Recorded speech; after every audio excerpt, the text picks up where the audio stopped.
কিন্তু আপনাকে সাহস আমাকে দেখা আছে ভাই, আপনাকে সাহস আমাকে দেখা আছে।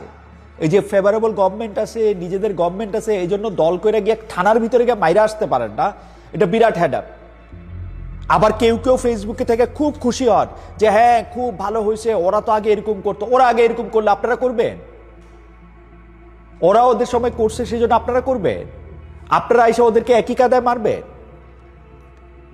ছাত্রলীগ যখন ক্ষমতায় ছিল, যখন আওয়ামী লীগ, তখন ছাত্রলীগের যখন জানতে চাইতাম যে ভাই আপনারা এটা এরকম করলেন কেন, নূরকে বা নূরের দলের লোককে মারলেন কেন, এরকম বলে যে ভাই সব কিছু তো সহ্য করা যায়, শুধুমাত্র আমাদের নেতা নেত্রীরে কিছু আমাদের নেতাকে কিছু বললে, আমাদের লিডারকে কিছু বললে, নেত্রীকে কিছু বললে সেটা তো আমরা সহ্য করবো না, তখন তো আমাদের এটা করতে হবে। কেন ভাই?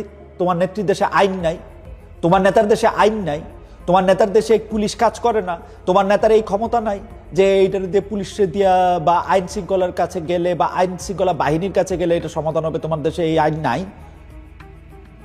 তোমার নেতা এত শক্তিহীন, এত ঠুটো জগন্নাথ যে তোমাদের গিয়ে সাহায্য করতে হয়, তোমাদেরকে সাহায্য করতে জানার নেতা পারবে না, এটা আমরা গিয়ে একটু সাহায্য করে আসি, এরকম ব্যাপারটা।